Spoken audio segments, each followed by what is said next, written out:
Well, welcome back to Sophomoros. I've got my cousin Kevin here with me again. We're back with, let me see if I can get it right this time, Bones Parade, not Bones Brigade.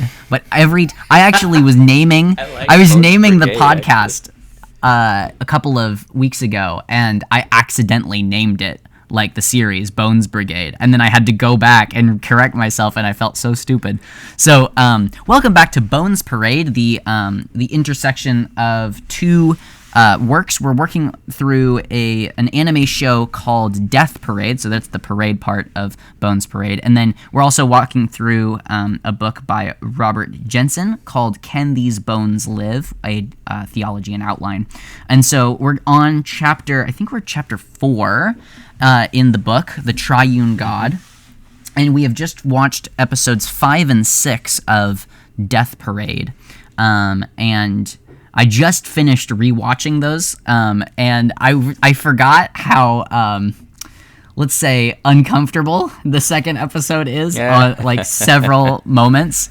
So just, like, kind of maybe a content warning. I don't think this podcast will be bad, but, like, if you're going to watch the show, the second, so it would be episode 6, there's, like, almost nudity a couple times, like some very, like, I would say uncomfortable shots, and some, like, really kinky, like, yeah, and, like, also they play, like, there's a lot of humor around it, so it's not like it's just, like, raw erotic stuff, but, you know yourself, especially for anybody who's underage out there. Maybe wait till you're not underage and then make the decision whether or not you want to watch it. I think we are too quick to digest that kind of content in our culture, even at really young ages. I remember I was watching a lot of stuff when I was a kid that probably should have waited a little bit longer before I was watching it. So, anyways, there's my youth pastor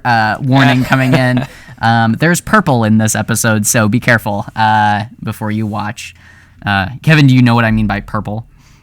You're not talking about the underwear she was wearing, are you? No. Yes, I'm not talking about that. No, I know what you mean. Terrible. No, yeah, purple. For those of you who are not in the youth ministry world, it is what we would say is not allowed at camp. Red is fine on its own, blue is fine on its own, but no mixing, no purple, right? No boys and girls together. Purple. No girls in the boys' cabins, no boys in the girls' cabins, no girls and boys talking or touching or making eye contact at all. Keep them far separate from each other. No premarital eye contact. All right, so... yeah, Kevin's losing it. Kevin also does youth ministry, so he understands. Anyhow, all right, so shall we get into it? Yes, let's get into it. So, shall we start with the Bones or the Parade? Oh, I don't know. I'm happy to start with either of them. Maybe we just knock out the first episode of sure. Bones Parade. Yeah, the first episode. It's not there's not a lot really to dive into. I think it's world building. It's not. No, yeah, a lot more world building in that one. So Death Parade episode 5 had. I'm gonna let you describe it. I'm still a little fuzzy on what's going on in this episode. It feels like they're adding a lot of complexity. Quite gotten to the finale yet, right? Like you stopped short of the. I think finale. I stopped at like episode 8 or 9. So yeah, so I'm not quite there. It's. I like it because so often with anime, they will start out a little bit slow with the world, and then there'll be like an episode partway through where they just explicitly explain everything, and the coolness factor immediately drops. And what this did really well is it did do a lot of world building, but it still didn't actually explain enough for you to feel like you know what the heck's going on. Yeah, there's still some mystery. Yeah, for sure. And so that's it. It's nice to see. And a lot of this is really just answering a few questions that you kind of have about the way things function, because it's necessary for the next episode where you actually spend the majority of the time within a totally different arbiter and set of people. So it needs to introduce that arbiter, and it needs to add clarity to the sort of the hierarchical structure of the world as far as like their leadership team and stuff, in order for you to kind of get a feel for not being completely confused as to why all of a sudden it's totally different characters in the next episode. Right. It's also setting up a couple of key details about the final episode. And it's not trying necessarily to hide what that is. It's basically setting up the plot for the second half of the series, which is, what the heck is this lady doing in the bar? Well, the answer is she is in a situation where she remembered everything when she got to the bar, including her own death. And so they couldn't go through the game, and now they don't know exactly how to process her. And they're figuring that out. And while they wait, she's hanging out and helping as she can. And so it also then establishes essentially what the plot for the remaining of the series is going to be for her, which is, and the Arbiter, which is deciding her fate. Is she going to go to be reincarnated or to be disposed of? Yes. And we don't know yet. But that is essentially what this is setting up, is, hey, this is what you can expect now for the rest of the show. Yeah. And So that's the entire purpose of that episode. It totally is, yeah. So to kind of rebuild that foundation for those of you who might be rejoining us, the plot of this show is the idea that there's a place where you go when you die, where you lose your memories and you're paired with another person who's also died. And the two of you will enter into what looks like a bar. You don't know where you are, how you got there. You don't know you're dead. But basically it's your soul, right? That's going into this place. And the bartender will basically, who is also called an arbiter, right? So it's like someone who judges or arbitrates. They will kind of like, they'll put you in a situation or a game that brings out your true colors. And then they'll run that through all the memories that they also have from you. It's like they download all your files, all your memories from your life. And so they're kind of juxtaposing your memories with how you're acting in this game. And that will determine whether they send you to what we would call heaven or hell, or in their world it's reincarnation or hell, right? So are you going to go back and have another shot through life, or are you going to, go to the place of the damned? And so this woman shows up at the very beginning of the show, and she doesn't really know what's going on. She's kind of got her memory blocked. They figured out how to block her memory, right? But it's revealed in this episode, in episode 5, that the reason they had to block her memory and the reason that she's there, even though she's not an arbiter, is that she has been, like, when she showed up, she actually had all her memories. She remembered that she was dead. She knew what was going on. So now they're in this weird position where they're like, well, we can't test her metal, right? We can't test what she's really made of, or her true character, because she's in this weird, like, kind of knowing where she is state. So basically she's just kind of hanging out with the arbiter and helping him judge cases while they figure out what to do with her, right? So that's what that 5th episode does. And it also introduces you to another arbiter who's, I'm going to call him Redhead because I can't remember his name. Yeah, do you remember his name? No. All right, we're going to call him Redhead.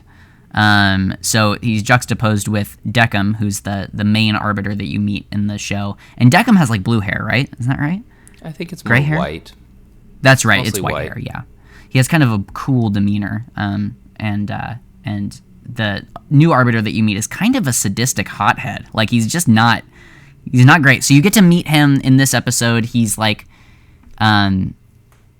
he like infiltrates Deckham's like arbitration as like kind of, he plays the boy, doesn't he? Right? He comes, so it's like this. It's essentially a worker evaluation. Like, how are you doing at the job right now? They're testing to make sure you actually follow the process that the company's laid out for you. Deckham does not succeed because he does not immediately stop the process when he realizes something is wrong with the data he received. And so it's a fail, but it doesn't sound like it's a world-ending fail. It's just a ding on his record or whatever. I don't know. Yeah, you might get a pink slip, right? A lot of Japanese anime will take the bizarre and then just so you have something to grab your brain on to use traditional corporate structures, and this is that essentially. Sure. So so that's kind of the beginning of of our conversation is that that like plot, and so we meet Redhead, and we meet we kind of get a so it introduces us. Sorry, I got my train of thought ran out. It introduces us more specifically so that we can then see him in the next episode, because he's going to be the featured arbiter on the next episode, right? Exactly. And I don't even think do Deckham and the girl show up in the 6th episode at all? Like post-credit sequence. Oh shoot! I didn't watch the post-credits. Oh, there's a post-credit sequence. You're not missing out on much other. It's really just like a gag bit. But I'll explain that when we get to that episode. You're not missing out on anything important. Okay, yeah. Oh, and the one other thing about episode 5 that I remember is that there's a repetitive dream that this girl is having at the very beginning. Did you see the post-credit sequence for that? I think I might have seen that one. So let me see if I can recap. It's this little boy. This dream is of this, like, it's a very cartoonish, like, it looks like 7-year-olds drew the pictures. It's a storybook, basically. It's just a children's storybook is a good way of, So it looks like a children's storybook, this dream. And there's a young boy who is, like, is out on a snowy day, and he meets this girl that that's, like, becomes kind of a friend to him. So that's the beginning part, and then It does. I do remember there being... I can't remember exactly. Can you remind me what the second part of the dream was? The first off is he sees the girl, he waves, he runs over to meet her, falls in a hole, feels bad, but then she reaches his hand out and helps him out of the hole, and then they go and have fun and play. And then he goes home at the end of the day, and his mother explains to him that the girl is death. And then he has his hot chocolate and thinks about how awesome it is to have this really good friend. That's pretty much it. Yeah. The post-credit sequence is only a couple seconds long, but it is the head arbiter lady, the one that's in charge. She has that dream as an actual book in her hands, and she closes it after having read it. Oh, interesting. Yeah. Yeah, so there's that some... ties into the earlier part of the episode where Deckham got a request to replace his normal roulette wheel icon with an icon from that dream, which of course freaks out the protagonist. Wigs her out. Yeah. Yeah. Because she's like, I just had this dream, and you have a picture from it on your wall. Yeah. So it's kind of a weird episode. To do that by that same boss. So yes. It's setting the stuff up, what it means yet you're not supposed to know, but it's important to kind of keep it in the back of your head for future episodes. Yeah, it's good.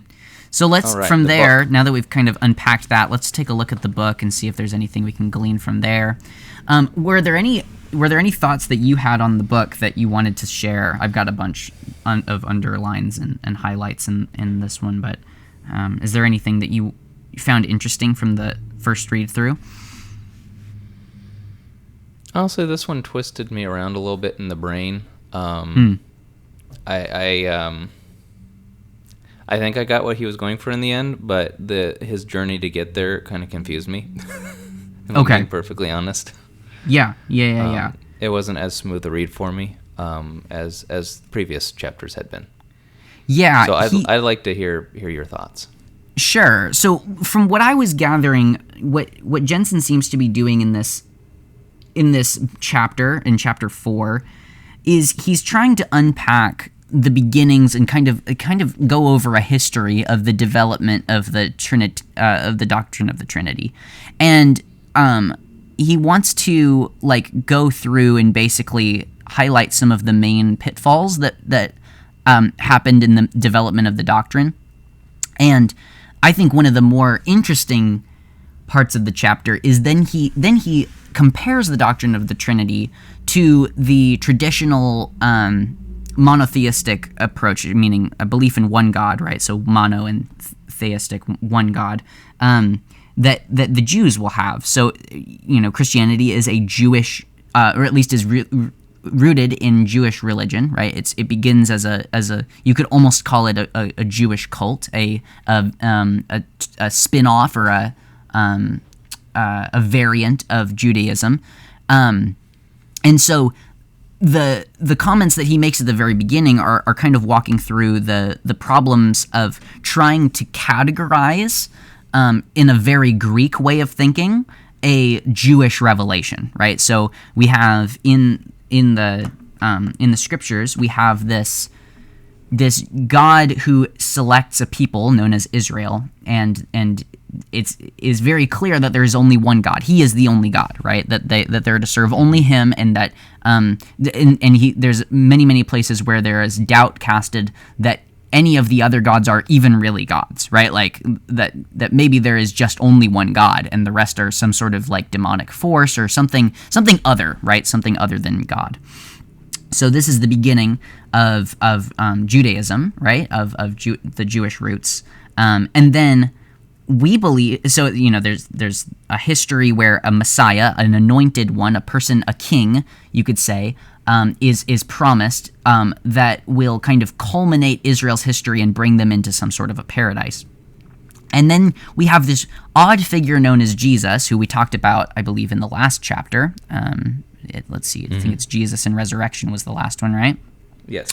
So this odd figure known as Jesus, who comes about and seems to be fitting in the role, the categories of Messiah, and uses a lot of that language about himself, and allows people to believe that he's the Messiah, and calls himself the Son of Man, which is another reference to like this kind of intermediary figure between God and humanity, seen in the book of Daniel. And so there's this almost this new revelation coming from God that's beyond anything that he's given in the prophets as of old.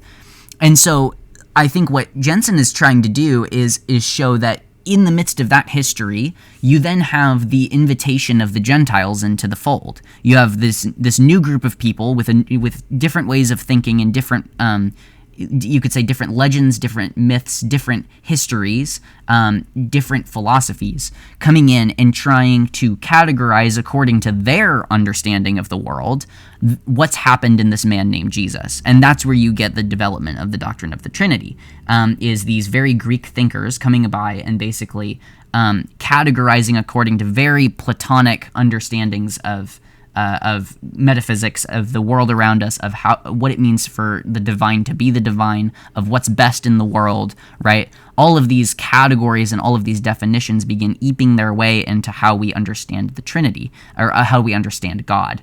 And so I think one of the more interesting parts to kind of to connect back to what I was saying of this chapter is that he then goes back and says actually the conception of God that the Jews hold to is not some sort of like deistic God that is far away, that is unassailable, that is not at all involved in human history, not at all personable, right? And that doesn't have any way of connecting to creation, right? And these are weird questions for us to entertain as Americans, because I think we've kind of been steeped in the waters that God is a very personal God, right? Jesus is your buddy kind of theology. But there is the genuine question when you approach theology of if there is a God that is hidden or transcendent or whatever, how is it that humans feel comfortable saying that they have any way of talking about him, right? If he transcends all definitions, all categories, if he's to some degree infinite, and exemplifies all the attributes that begin with omni, right? How do we talk about him? How do we say anything that could actually encapsulate in some clear way who he is? And so I think the answer that Jensen's trying to push for is that actually that's never the version of God that the Jews believed in. They always believed in a God that was, to quote another part of the book, that they believed in a God that was talkative, a God that was involved in the drama of history, that had a part to play. So there's almost a sense in which he is a transcendent God, and he is over all things, and that he is authoring a history here, and he's in control, and he is omnipresent, and yet also he is particularly present for certain people and has a certain voice and certain things to say, and has certain places where he'll show up and certain places where he goes quiet, and he has you could say he has a role in the play while also being the author of the play. So at the very end of the chapter, Jensen goes in and basically tries to highlight a bunch of ways we see this, even in the Jewish understandings and, you could say, myths, not in the fictional sense, but in the sense of like how they conceive of the divine. There are myths that the Jews hold in their that we see all throughout the Old Testament of God being present to his people through these intermediary forces. So for instance, God's glory, or the angel of the Lord, or like the burning bush is a good example, the word of the Lord, right? Like there are these ways that God almost cloaks himself in order to make himself relatable to the people that he's coming into contact with, coming down from transcendence into something that is relatable and close.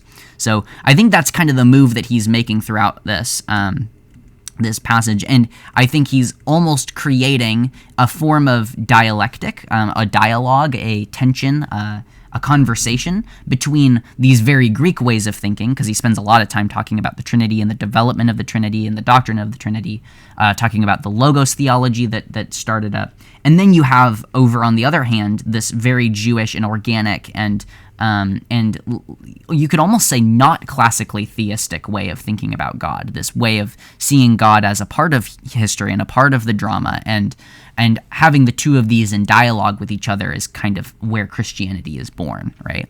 So that's kind of how I took this chapter. I know that was a lot of talking, so I'll shut up now. But I think that's good. I wonder if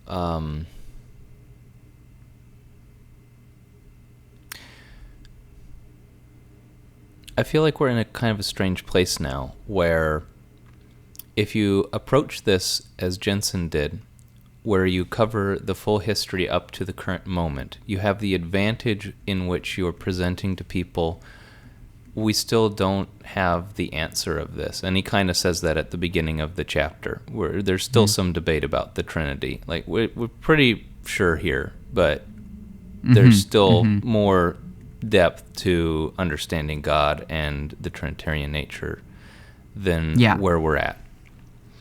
And so taking people on the full history of human intellectual attempts to get to the point where we are is helpful in enforcing that idea that God is not a solved problem.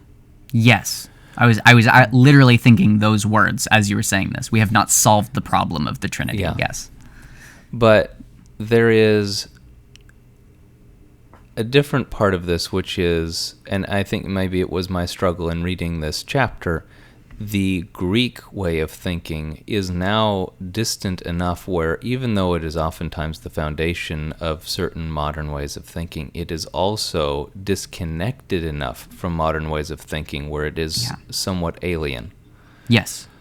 And not as intuitive. And so then I almost wonder, does it make more sense for us to start with, this is the understanding of the Trinity, which he articulates beautifully at the end of this. I especially love the bit where he talks about the Lord's Prayer and how it was actually a common prayer, and Jesus added just a little bit there, which fundamentally changes the whole thing, and that's brilliant. Yeah. And if we start there, and then now that you understand a bit of what this is how we got to that conclusion. Yeah. That has the disadvantage of making it feel like we've actually figured this out and here's how we got there. Yeah. But it has the advantage of adding clarity in the mind of where this journey is going, so that my brain can actually figure out what we're talking about. And I don't know what the right solution to this is. I'm not sure there is one, but I feel like it's something that increasingly, as we grow in distance through time from the people who wrote and formed a lot of the thinking of theology today, we're going to have to tackle as a Christian community. It's a little bit broader and more existential than specifically this chapter, but that's kind of what I was thinking. No, that's really good. As you were explaining it. Can I try to recap your question here? Yeah.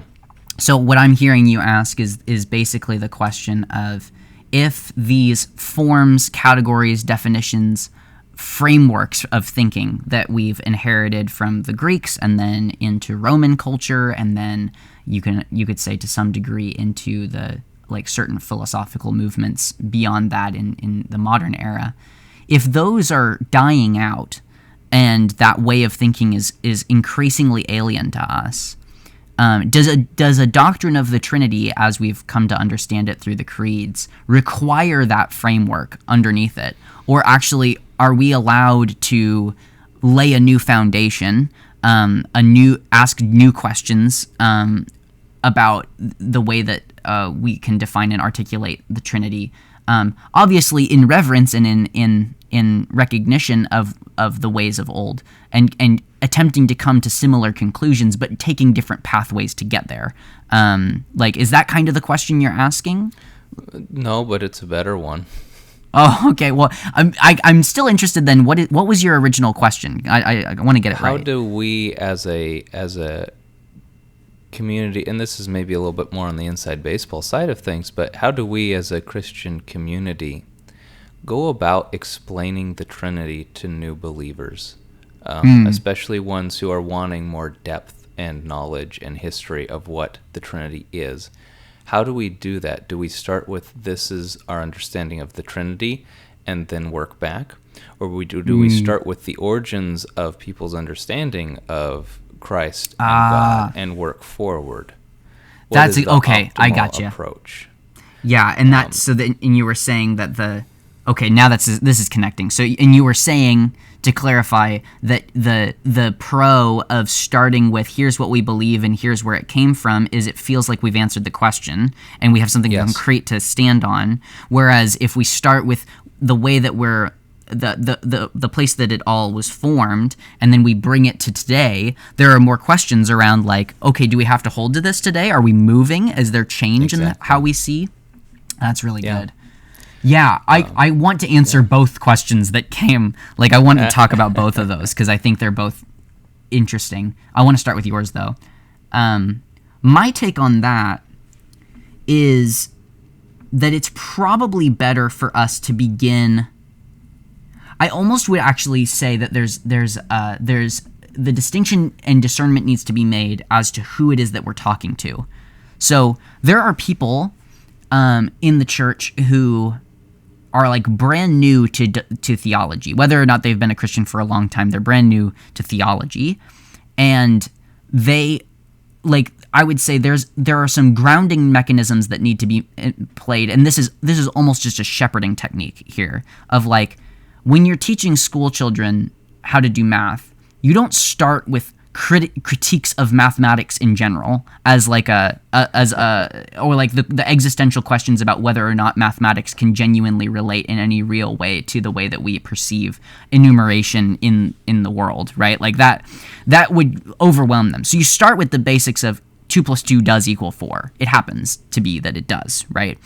And then as they're conversant in the basics, and as they're conversant, you could say, in the rules, like they're able to handle the rules, then you can start asking questions. Like, I think this is genuinely where you get a lot of what's happening today with deconstruction, is there were whole swaths of people, whole generations that were convinced and told that there were clear answers to a bunch of the hard questions of life, and that these things were, like, to some degree, rote and self-evident, right?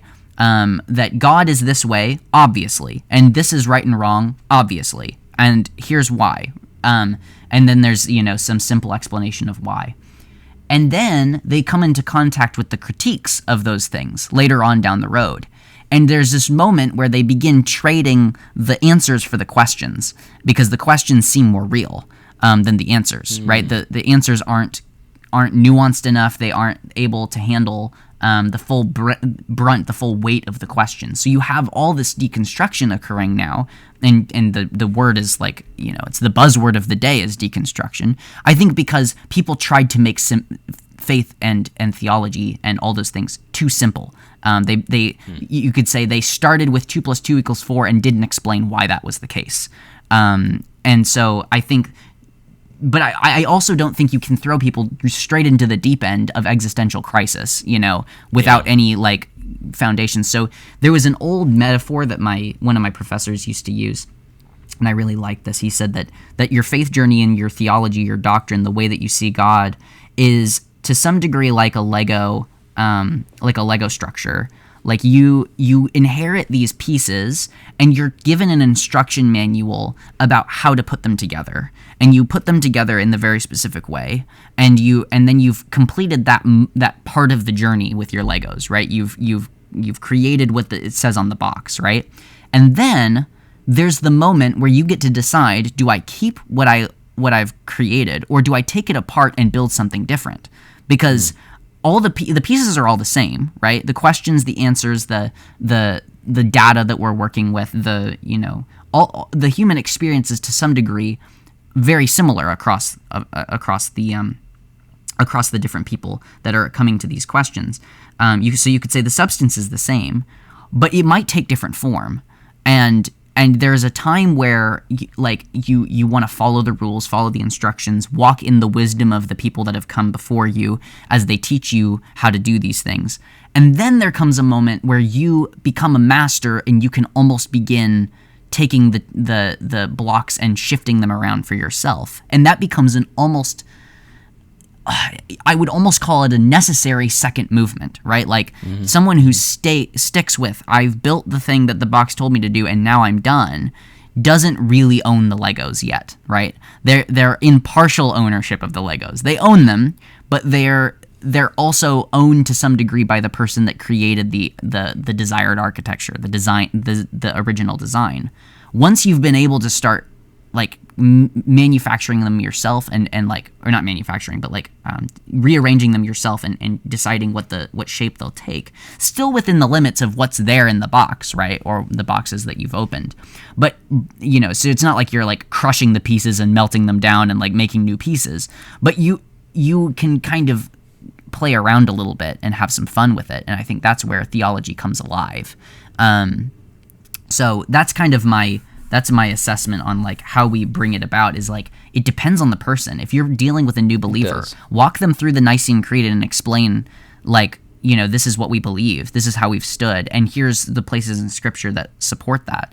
And then once they've become, you could say, well conversant, once they've memorized those categories and definitions and terms, then they can decide for themselves, like, actually, I'd like to nuance this. I'd like to tweak this part, or I'm not sure that this is a good way of formalizing this, right?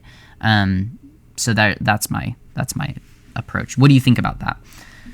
I think it's good. I was wondering what the 2 + 2 was going to be, because part of the essence of my question was, how do you write a Roman 2? How do you write a Roman 2? Mm-hmm. Two eyes, right? Mm-hmm. And that's not how we write a 2 today. No. And the Romans aren't even as old as the Greeks. And a lot of what we were talking about were the Greeks. And so if if you're talking about 2 + 2, well, do you start with an explanation of the Roman numbering system for your explanation of 2 + 2? Oh, right. That's good. So where analogy. is that actual start? And I think the Nicene Creed, I think that's kind of hitting the nail on the head there, isn't it?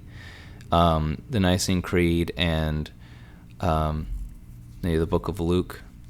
Yeah. For a non-Jewish new believer, those sorts of touchstones that we've come to over the centuries rely on as Christians to explain our faith to others.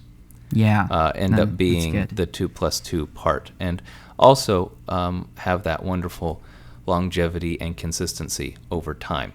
The Gospels are still the Gospels after 2,000 years. Which is really helpful as a jumping off point. In in between, like you could say, going back to the Lego pieces, there's a dialogue between limitation and creativity that is really important for the ownership of like that process. Like if you're just following the rules, there's a certain beauty that's missing. But if you're only doing like avant-garde crazy stuff with the Legos, if you're trying to create new Lego pieces out of the Legos, like it almost loses its beauty in a different way. So there's a way in which you almost have there's a dialogue between obedience to tradition and obedience to the rules, and then the willingness to nuance and break and reform those rules, and question and critique, right?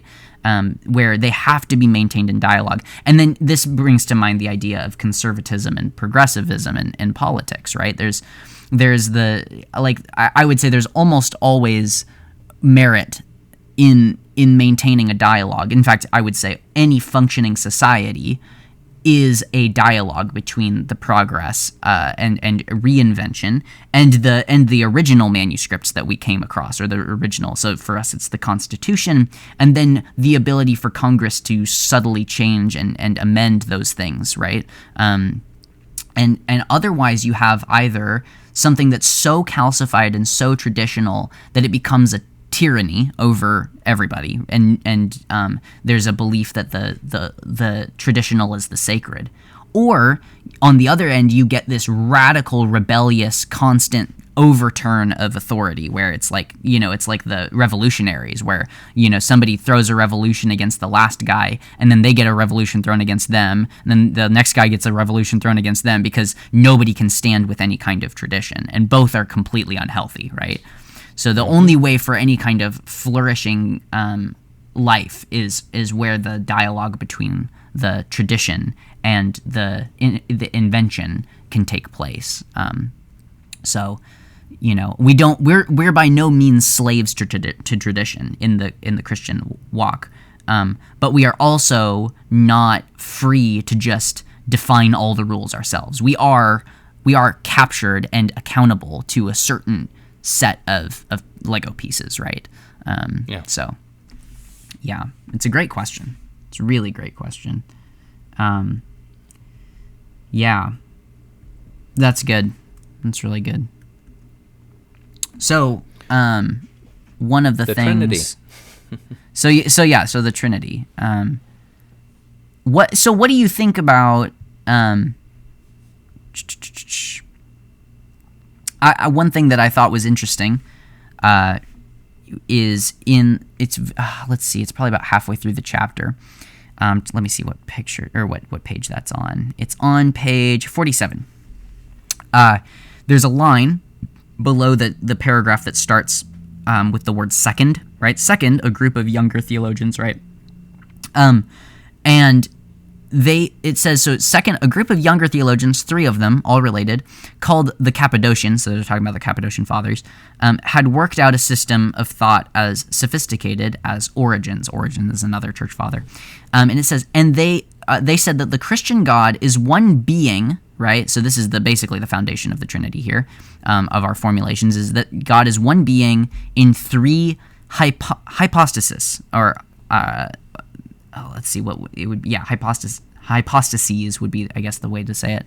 And then he says the best English equivalent for these is identities, which is a pushback against almost every way that you will hear that word translated in any traditional Trinitarian dialogue. So when you're entering the conversation, you will hear one being, 3 persons, right? Persons is the word.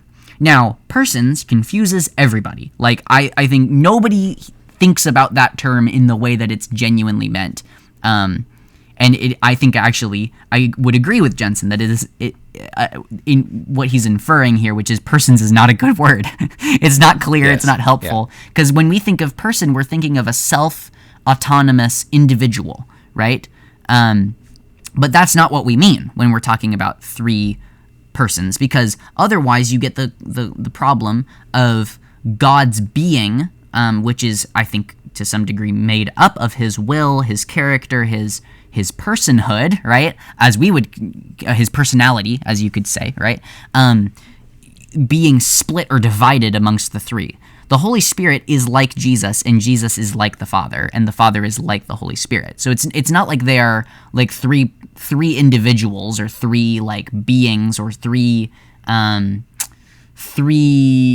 what we would call like three human persons, right? Like three characters. It's none of those, right? Like they have one character, one personality, one identity. But he says that the best English equivalent for it is identities. What do you think about that as a substitute for personalities? Like, do you think that's a better word that we should use for English speakers? I think it's a different word. I think it would be healthy if we started using both a lot. I think the reality is somewhere in between. Okay. Because if you think about the Father, Son, and Holy Spirit, there's a little bit more individuality than identity quite works for. And it almost makes it feel like one person that's like switching personality, but in the sense of like, one mask for another, but it's still the same person underneath. Yeah. The dad that has a family, one family on each end of the country, and they don't know about each other, and he's one person with two identities. If you catch my drift. Yes. If there's three identities, it definitely sounds like there's three characters. Yeah. Right. And so it makes it feel like it does help a lot in singularizing God. Yeah. But at the cost of diminishing the authenticity that is felt by each piece. Yeah. Whereas persons, as the church has continued to struggle with, creates too much individual identity to each. Yes. Yes. And makes it feel more like three gods instead of one.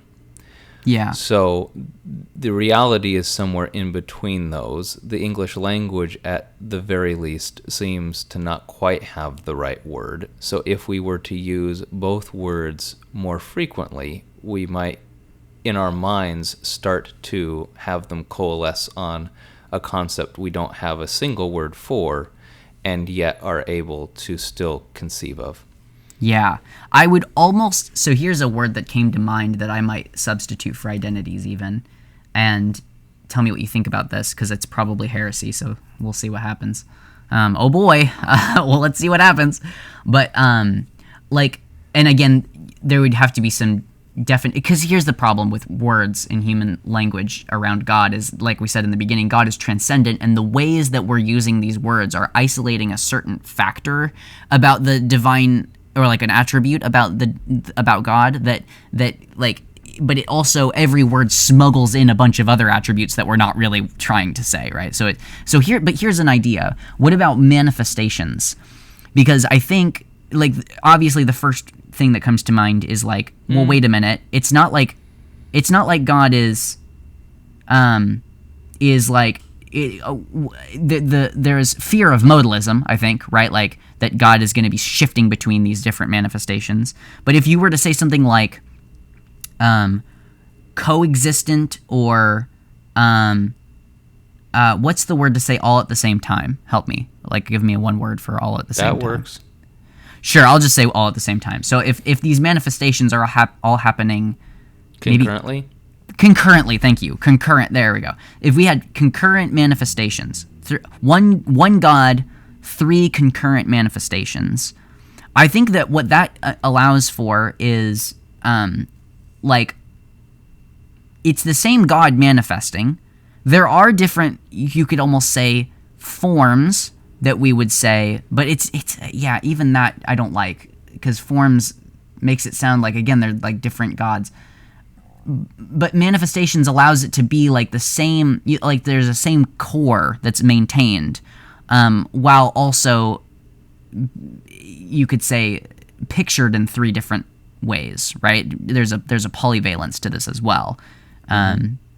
So I don't know, maybe manifestations. I know Bart tried to go with modes, but because it's so close to the modes that are talked about in modalism, he was accused over and over again of modalism, even though he's like absolutely not a modalist. He tried to like defend himself, but no one could read enough of his works to like actually find out what he actually believed, because he wrote too much. So anyhow, this word is hard because it's whatever we end up with here frames the way that we see what it means for God to be three and also one, Which is probably why we go with Trinity and then have very long-winded conversations trying to explain what we mean by the word Trinity, because it's kind of a word we conjured to describe the semi-indescribable.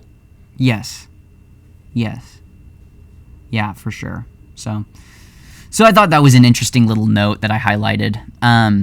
Were there any other highlights that you had from the chapter? I think that was the main bits for me.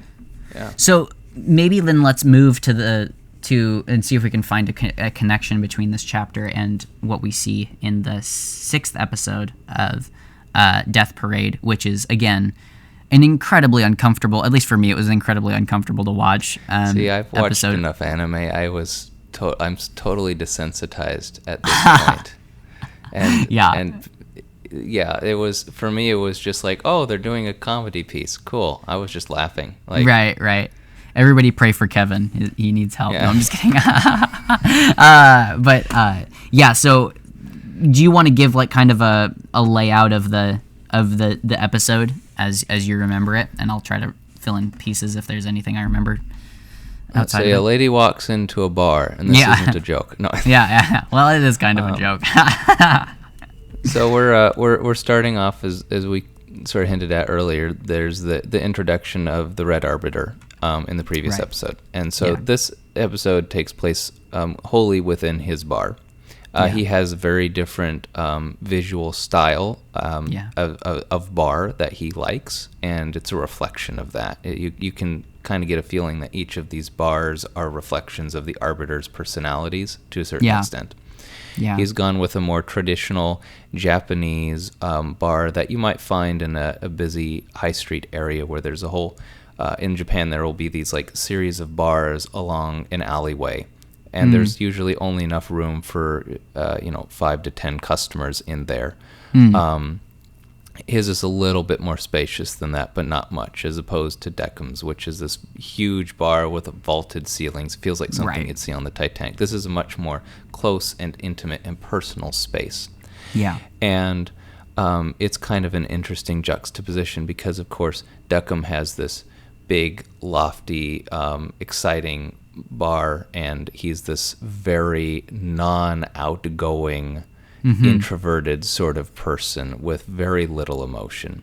Right. And the Red Arbiter is very short-tempered, fiery, with the red hair. Yes. And impatient, and yet he has created for himself this structure that forces really close and tight and intimate conversation and interaction between the customers and himself, which you'd think would be the last thing he would want. Right. Yeah, you almost could say that the two of them are, in a sense, a mirror of their personalities, because the Deckham has this like very patient vibe about him that allows for there to be space around him, right? Like he has you could say he has a bubble, so it's not like when he's poked it goes straight into his heart, right?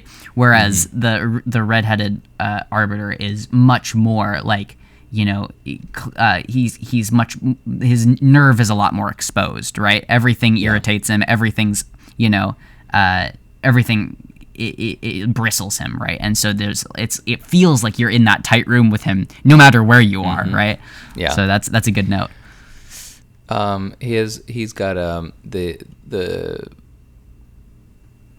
this particular episode is essentially from the perspective of the female of the two people that are being evaluated. From her perspective, she comes in second, the male's already there, and he is a pop idol in Japan. And she is very familiar with his work and is completely unable to hide how excited she is. Yes. To just be in the same room with him, let alone have the opportunity to play a game with him. Yes. And on the outside, he's really quite professional about it. It doesn't in any way indicate that she's crossing some social lines, although she definitely is. Oh, yes. And I'd say he's, borderline charming at times, when he doesn't need to be, and he could be, trying to throw off social cue hints that this isn't really appropriate, but he's not doing it. And there's no indication that he's being this nice because he's afraid it might blow up on social media or something. It just seems to be this is how he has decided to interact with his fans, is to be as approachable as possible. Right. So there's a little, you can kind of hear him think every once in a while, as one is able to do on a TV show, and it's clear that he's not thrilled with how forthcoming this particular fan is, but he's also not going to make her feel bad about that. Yeah. So the game they get is, I can't actually remember the name of it. It's basically Twister. Twister, that's what it is. I couldn't remember the brand. Very name. big it is board Twister. of Twister. Yeah. Yeah, and presumably they couldn't get the legal rights to the word Twister, so it is Twister, but it doesn't have that word anywhere. Yeah, or rotator. Maybe they did. Rotator. I don't know. And something kind of interesting with this, and it might be the way this game is played, or it might be just this particular arbiter. He doesn't really start the game with all of the extra psychological stress until they've been playing it like the normal way you would play it for a really long time. They're actually pretty tired. And it's only then when he's like, oh yeah, here's the button that activates all of the horrible stuff that usually Decim just starts with immediately. Yeah. He's bored the whole way through too, so it's like, why did you drag this out if you're bored? I don't. It almost feels like, because there's that moment where he you could see he turns and he starts getting entertained by what's happening. It almost feels like that beginning portion is at him playing with his food. He has a very sadistic and uncomfortable he's almost eager to watch people suffer. That's kind of his vibe. Very irritated by people and amused by their suffering. So you're right. They're in the middle of this game, and they're all bent over and trying to put their hands in the right circles, and then she's getting tired. He's getting tired. She has to use the restroom, and she's like, "Hey, can we have a break?" And he goes, "Oh no, you can't have a break. It's not gonna happen. Also, you'll die if you don't. Whoever loses this will die, right? And then so what happens specifically with the circles next, Kevin? Well, each color circle is then, kind of like Avatar: The Last Airbender. It's a different element that's going to torture them in some way. So the first is the red circle, and all of a sudden, everything except the circles is actual lava. Yeah. And the heat from it alone is about to cause them to pass out. And then they move to a blue circle. Right, and which the you blue think circle is the other freezes side. them. Yep. And really one of the most beautiful anime moments possible, where the guy's because he gets frozen solid and he has to move his foot in order for them to escape alive, and you think he's not going to make it, and then he bursts forth from the ice with his foot, and all of his clothes except his underwear shatter from the cold. And I believe the line is, "Never underestimate the power of a dancer," which is just beautifully anime. It's very much designed to be tongue-in-cheek humor at the sort of shows where that's normal for every episode, as opposed to this, which is sort of poking fun at it. He gets his foot on a green square, I think, and that's an intensive wind. Oh no, actually, the wind is the girl. Then he does the wind is the girl, then he breaks out of the cold, and then it's the question mark. The yellow is a question mark. And by in the this way, case, the whole the wind floor drops out. Oh yes. So that's the yellow. But the moment before with the wind, when her face, the way they animated her face is so funny because it was like it's you've seen people in like a wind tunnel, their cheeks blow back, their eyelids can't shut, right? It's all that in like stunning glory, and she's like a cute girl in the show, right? Like she's supposed to be like at least somewhat attractive, right? A body that is cute and a face that is not. Right. But oh my gosh, she turns into like a goblin in this. It's hilarious. Yes. Like which is very intentional. And I mean, I think at one point the Arbiter even says like no one is wanting what you are showing or something like that to her. Yeah, it's horrible. But it's very funny. It made me giggle the first time I watched it. It is. Well, it's clear that she's trying too hard. Yes. Right? And that's that is a sort of part of the point is you are trying way too hard and not being yourself, and that is her flaw. Meanwhile, the guy's flaw is more in his head than it is in something that you can see readily, and it's that despite him being a fairly tolerable person from what we've seen, and still treating her like a gentleman, when the floor drops out from under. He's ready to kick her into the abyss and be impaled on all of the spikes at the bottom. Right. Because it's self-preservation. Right. What makes this episode interesting is both of them actually go through a sort of redemption arc. It's the first time I think we see that really fully in this show. Just as he's about to give her the boot in a literal sense. Yes.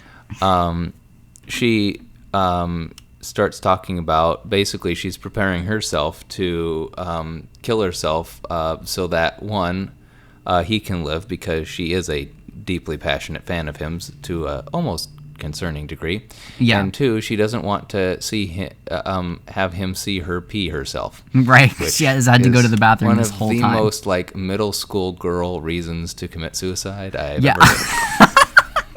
Yes, absolutely. Yeah, for sure. I don't want the boy I like to see myself pee myself in uncomfortableness, so I will throw myself off a building instead. That's yeah, I would rather die. Like, just middle schoolers in general, actually. That's just the awkwardness of it. But she's old enough that she probably shouldn't still be thinking that way, but she does.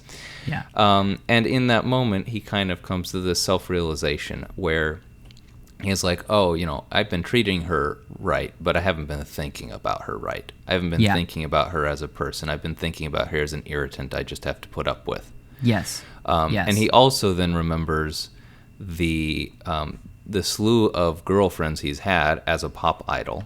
Yeah. And that the last one of those girlfriends ended up dying by committing suicide.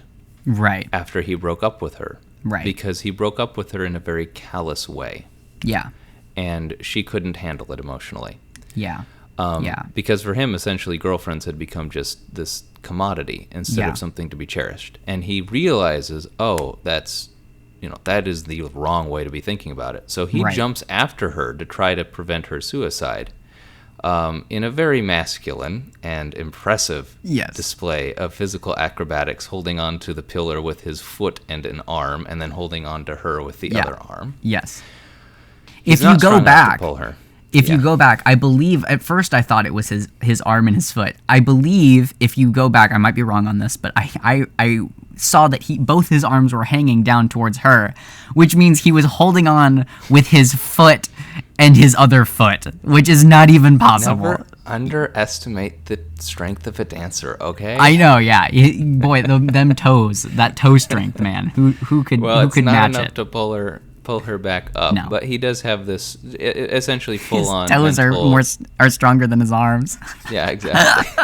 And this is why you don't skip leg day, okay? Yeah, you can't skip leg day, man. Oh, man. But yeah, and so it for him, it's this moment of redemption, and it's if you think about the premise of what the Arbiters are doing is to bring out the darkest part of people. Right. In this case, it brought out the best part of him. Yeah. The darkness was superseded by the light. Yeah. For her, it's a similar thing. when she comes, crashing down to Earth, and the spike turns out to just be a big inflatable. Right. Well, first off, she complains to the Arbiter that she's peed herself and she needs a change of clothes and a shower and all that kind of stuff. Yes. Second off, when she has time to cool off and mentally reset, she comes in. She doesn't have any crazy makeup. She's wearing clothes that are not what she'd normally go for, and are a bit, what you might consider to be more like plain, less racy clothes. Yeah. And she's also not as like hyperactive, over the top, like an exaggerated form of herself. Yeah. And she's given up the image, right?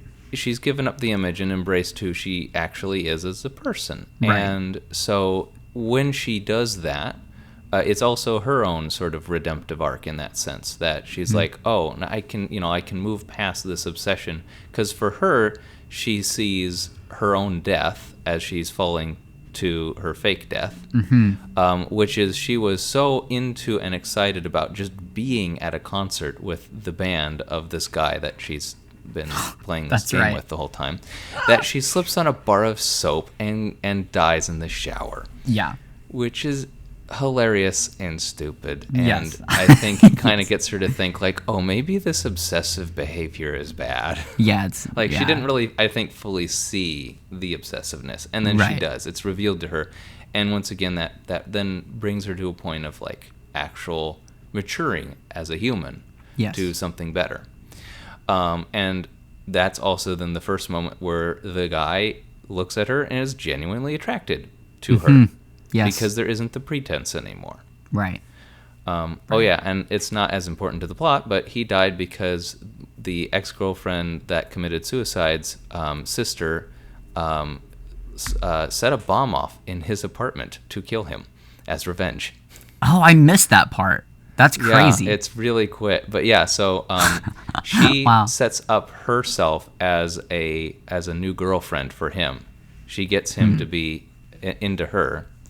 And then the next morning, she leaves a present under the plate as she's leaving. Dang. He picks up the silver tray, and then there's just like this, for you with love heart thing, and the ticking timer, 4, 3, 2, 1. Yeah.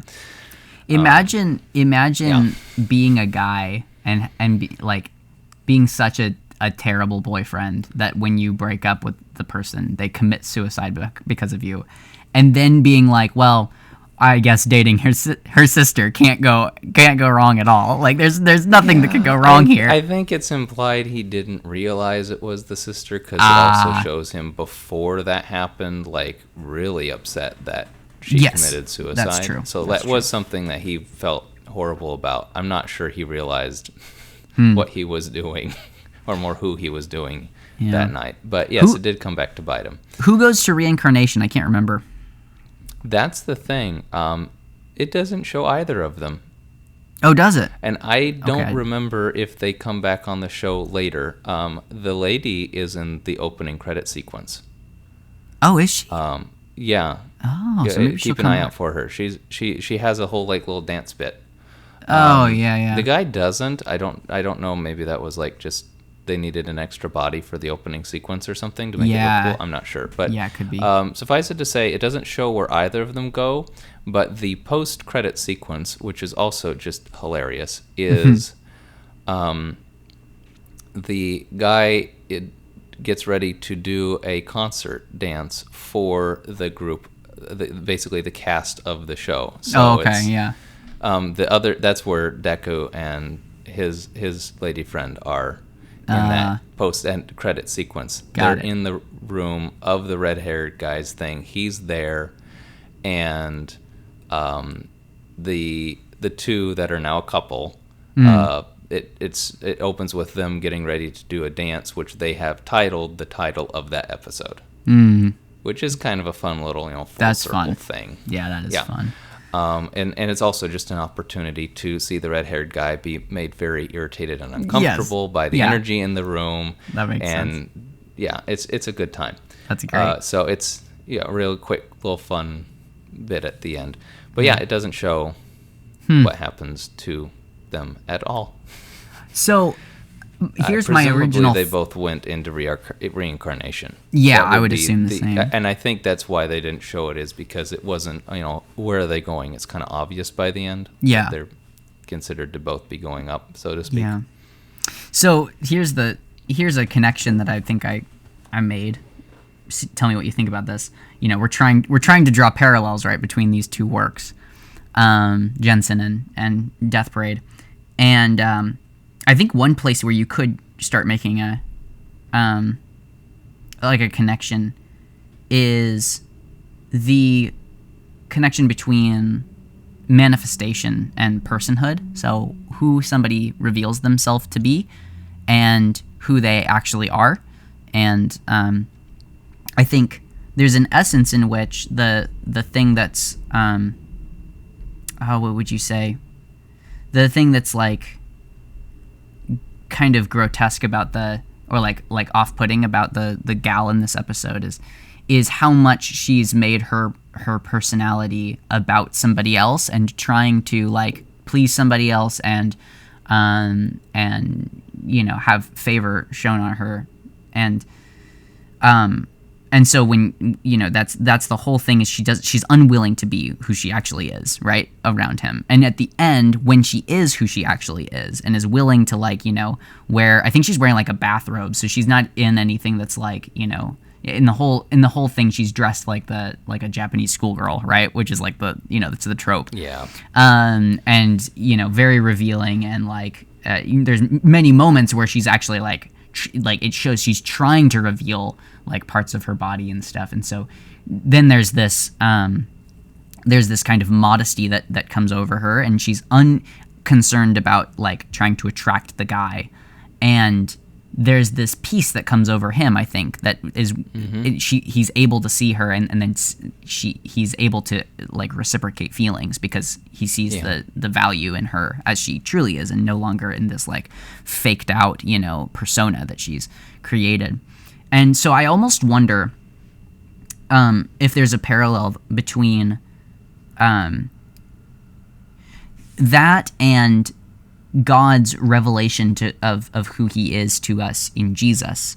I think part of the reason that Jesus is so attractive to people, like even people who aren't Christians find Jesus to some degree attractive as a persona, is because he is to some like very aloof as a person.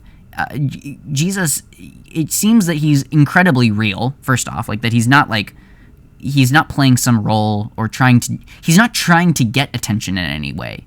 He actually like tries to run away from attention when there's too much of it, right?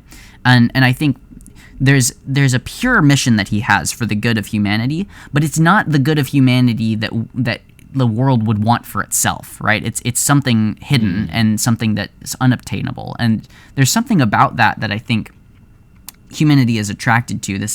I think this is why people who are esoteric or like kind of hidden, shrouded, the sage that has all these locked tricks and wisdom that's that isn't willing to offer all these things up front, but you have to come and train and learn with them, right? Like this is kind of a trope in a lot of our movies, of our stories, of our legends, of our myths. And there's even like I've been watching Marvel movies against my will because of a bet that I made with a coworker about watching all the Marvel movies. And so I just finished watching. A couple years when you finish. I know, seriously. I just finished the Multiverse of Madness, which is actually a really good. I enjoyed that one. It is. But the idea of like this shrouded, I can't remember what they call the place, the place where all the wizards do their magic, but like all these books with their secrets that they hold that are maybe good for humanity, but or it could be used for the good of humanity, but they're not going to offer them to you right out front. Like you actually have to do some digging and some searching. I think you almost have to bend to their being, right? And they won't just bend to yours. I think there's something about that humans find incredibly real. And I think that's also why figures like Trump get the press that they get, as that Trump is unwilling to hide himself, right? He's just gonna say what comes to mind, and I think that like that almost gets mistaken for truth because of this mechanism where it's like, oh, he's willing to say what comes to his mind. He's not gonna hide anything. Whereas, someone like Hillary Clinton back in 2016, we all just kind of had this feeling, even if you were voting for her, that like probably she has some secrets that she's holding that are, and she's trying to present herself in a way that's favorable, but we can see past that, right? In the same way that this guy can see past that with this gal. Now, I'm not endorsing either of them. I think I'm not really into politics in that way, but I think it's an interesting character attribute for the two of them. So, what do you think of that as a connection point between the two? Yeah, I think so. I think there's also an element of sometimes, even as Christians, we feel like we need to purify ourselves or make ourselves presentable before God. Yeah. Yes. Like that lady does, and of course that's the opposite of. We cannot, by essence, by the nature of who we are as fallen creatures, make ourselves right before Him, to present ourselves to Him, to be made right before Him. That's not how that works. Yeah, this is the Pharisee. We have to, relinquish that, and when we do, that's when we find ourselves, fully accepted. Yes, like the tax collector in the parable, right? Yeah. That's really good. That's good. I liked that reversal. Thanks for that. Yeah. That was a good note. The only difference, of course, being that when we do ourselves up, it's not God who is blinded to who we are. It's us. We are doing it for ourselves. Yes. Or our conception of who God is that's blinded to us, which is not the real God. God can see us all and is not surprised by anything. So, well, cool. We're at an hour and 11 minutes, so I think I'll wrap it up here. This was a great episode. I was really thinking that there was probably no connection point between these two, and so I'm glad that we were able to find connection points, because goodness, these are very different. They were very similar at the beginning. They've diverged now. I'm hoping they come back together towards the end. Yeah, me too. All right, well, but it's kind of fun having to dig for it. So anyhow, all right, well, thanks for listening to this episode of Sophomoros, specifically this episode of Bones Parade. This is, I think, episode 3 or 4. I think it's 4. This is 4, yeah. This is number 4. So same number of episodes that we have gone chapters in the book. So next will be episode 5 and chapter 5. Yeah, so read chapter 5, and then do you want to do just episode 7 or 7 and 8? Stand by, I'm double checking. Okay. I'll do the email address while you check that. So if you have any comments or topics or suggestions or questions, any of that kind of stuff, if you want to talk to us, reach out at sophomorosofficial@gmail.com. That's SOPHOMOROS, spelled at the bottom right. Or actually, no, that's just it's just the title of this one. The title of this podcast, official, at gmail.com. And we would love to hear from you. What are you thinking, Kev? I've listed too many anime on here. That's I have a problem. Are you still looking for it in the? Well, let's see. We just did 7, right? So we did 5 and 6. Oh no, we did 6. Yeah, 6. And there. Okay, so this should be another double. Yeah. Okay, another double. So chapter 5, 7 and 8. And then 7 and 8 of Bones Parade if you're following, or I mean of Death Parade if you're following along, or a Bones Brigade or whatever it's called. All right, it's probably in their feet at this point. Yeah, seriously. Thanks so much for listening, and as always, may Christ be exalted.